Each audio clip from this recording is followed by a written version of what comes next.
Parce que lui a dit, c'est avant tu parles comme ça, tu vas voir si tu vas continuer ton placard. Il a dit, oh, tu m'emmènes là, si tu ne veux pas, il faut quitter devant.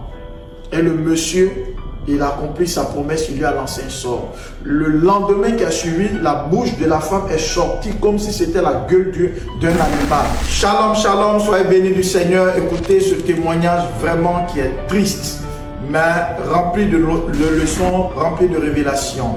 Il y a une dame qui vendait du placali. Pour ceux qui ne connaissent pas le placali, c'est juste un dérivé de manioc qui est fait comme, comment dirais-je, du foutou, hein, si je peux encore dire ainsi, et qui est beaucoup consommé en Côte d'Ivoire.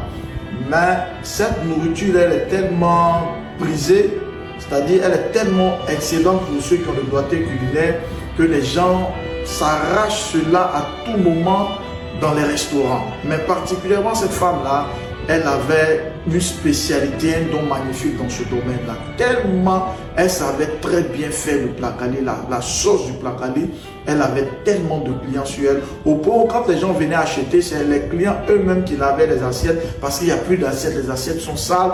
Donc si tu vas attendre que les serveuses là vont venir laver, tu as faim. Donc eux-mêmes sont à la tâche tellement ça marchait. Mais la maman qui faisait le placali avait un grand défaut. Parce que ça marchait, elle insultait les clients. Quand tu lui dis, tu veux essayer à cause de ça, oh, arrête de m'emmerder. En tout cas, elle disait des propos souvent injurieux aux gens. Mais attendez, la poussée là-bas.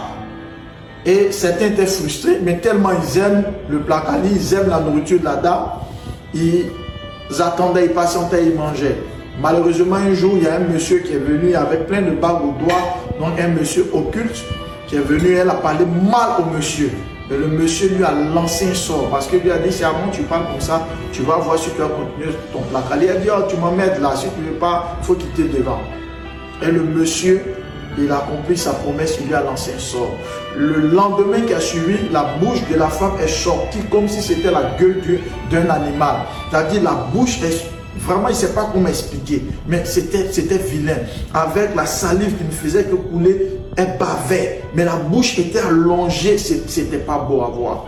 Donc les gens ont dit non, elle ne peut pas vendre avec ça. Regarde sa bouche. Elle est obligée de confier le commerce à sa fille. Mais pour finir, elle n'a pas pu supporter avec les douleurs qui étaient derrière. La dame, quelques temps après, est décédée.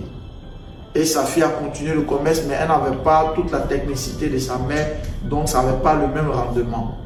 Waouh, quel témoignage, quelle leçon en tirer. La première des leçons, il faut savoir que ce n'est pas parce que tu as des exploits, puisqu'elle avait un exploit dans le commerce, ce n'est pas parce que tu as des exploits, tu as un travail, tu as certaines choses que tu vas parler mal aux gens, que tu vas insulter les gens, parce que tu as un boulot, tu t'es marié avant les gens, tu as une maison, tu as une voiture, que tu vas tenir des propos injurieux. Ce n'est pas sage.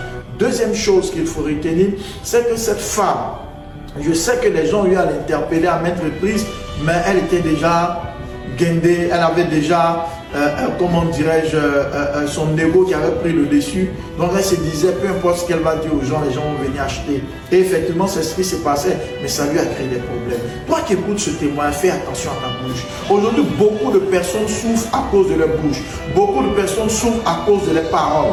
Tout ce qu'elles disent les crée des problèmes parce qu'elles sont insolentes, ces personnes. Elles ont des comportements, c'est-à-dire de manque de respect, des comportements injurieux. Et à cause des injures, il y a des femmes qui ont perdu leur foyer. À cause des propos déplacés, il y a des personnes qui ont perdu leur travail, qui ont perdu même des relations importantes qui pouvaient leur profiter. Fais attention à ta façon de t'adresser aux gens, aux aînés, même aux gens qui sont moins âgés que toi. Cette femme a une maladie, elle a reçu un envoûtement à cause de sa mauvaise façon de parler. Si vous ne savez pas vous adresser aux gens, si vous tenez sur votre argent ou votre position sociale pour manquer de respect, pour avoir une attitude désinvolte, irrévérencieuse, cela peut vous coûter cher. Écris ton commentaire, que Dieu te bénisse.